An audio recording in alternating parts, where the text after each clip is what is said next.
Ito ang 360-hectare Pasay Reclamation Project ay isang malaking proyekto sa ilalim ng joint venture ng Pasay City Government at SM Prime Holdings Incorporated, SM Prime. Layunin nitong palawakin ang kasalukuyang Mall of Asia, MOA, complex sa pamamagitan ng pagtatayo ng 3 artipisyal na isla sa Manila Bay na magiging bagong sentro ng negosyo, tirahan, at turismo. At bago natin ituloy, kung ikaw ay bago pa lang sa aking YouTube channel ay huwag kalimutan mag-subscribe at i-click na rin ang bell icon para lagi kang updated sa mga bago kong upload video. Sinimulan na ngayong taon ang paggawa sa horizontal infrastructure para sa 360-hektaryang reclamation project sa likod ng SM Mall of Asia, na layong maging isang bagong urban core sa Manila Bay. Ang proyektong ito ay isa sa mga pangunahing reclamation project sa Manila Bay na naglalayong baguhin ang tanawin ng Pasay at palakasin ang ekonomiya nito sa pamamagitan ng bagong Central Business District.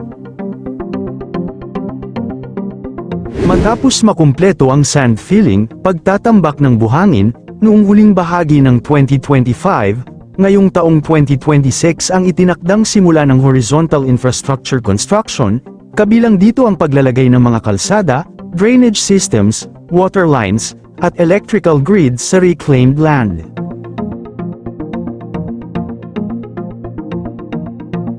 Binubuo ang proyekto ng 3 artipisyal na isla na konektado sa kasalukuyang SM Mall of Asia, MOA, complex. Mayroon din itong itinatayong 300 meter hanggang 478 meter wide water channel para sa maayos na daloy ng tubig at flood mitigation. Ang Smart City na ito ay idinisenyo upang maging mas malawak pa sa Bonifacio Global City, BGC, mga bagong Central Business Districts, CBD, shopping centers, at leisure spaces, mga universidad, ospital, at convention centers, green spaces at climate-resilient features upang matiyak ang kaligtasan ng mga residente at manggagawa. Inaasahang makalilikha ito ng mahigit 1 milyong trabaho para sa magdadala ng bilyong-bilyong pisong buwis para sa lokal na pamahalaan ng Pasay at sa pambansang gobyerno.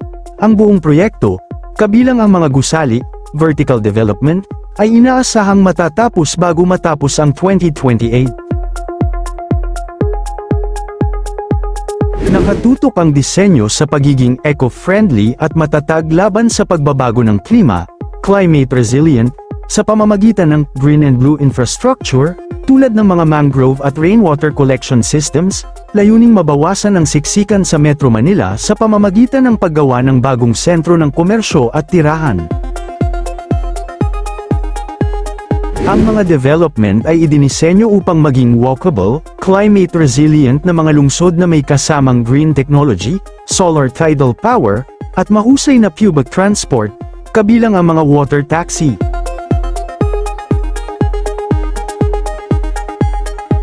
Sa kabila ng promising economic forecast, ang mga proyektong ito ay nahaharap sa pagsisiyasat sa kanilang potensyal na epekto, kabilang ang mga alalahanin tungkol sa pagkasira ng marine habitat kung saan ang gobyerno ay nangangailangan ng mga detalyadong pagtatasa ng epekto.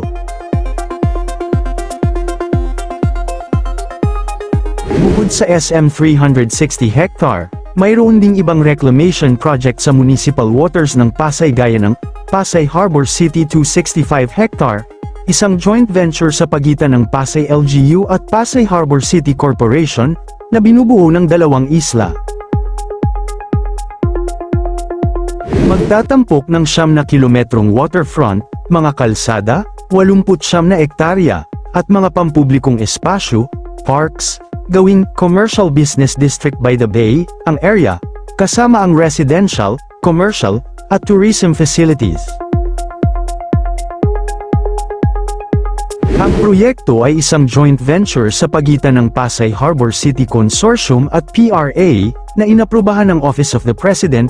Ang proyektong ito ay tinatawag ding Manhattan of Manila Bay, dahil sa ambisyon nitong baguhin ang skyline ng Pasay at maging sentro ng modernong pamumuhay at negosyo sa bansa.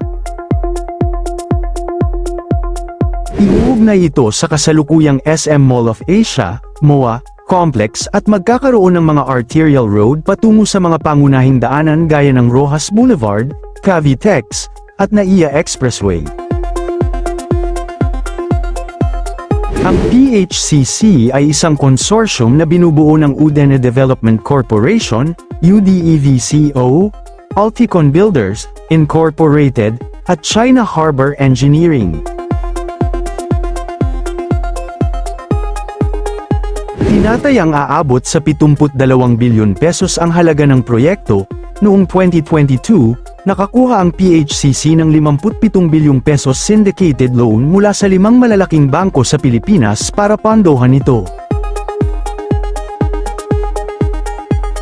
Bahagi ng malaking proyektong ito ang pagpapatayo ng isang monorail system na magdurugtong sa pangunahing transportasyon ng Metro Manila patungo sa Mall of Asia, MOA, complex at sa mga bagong isla. Ang monorail ay may habang 1.89 kilometro na magsisimula sa kanto ng EDSA at Taft Avenue, kung saan naroon ang LRT1 at MRT3, hanggang sa JW Jokno Boulevard malapit sa MOA.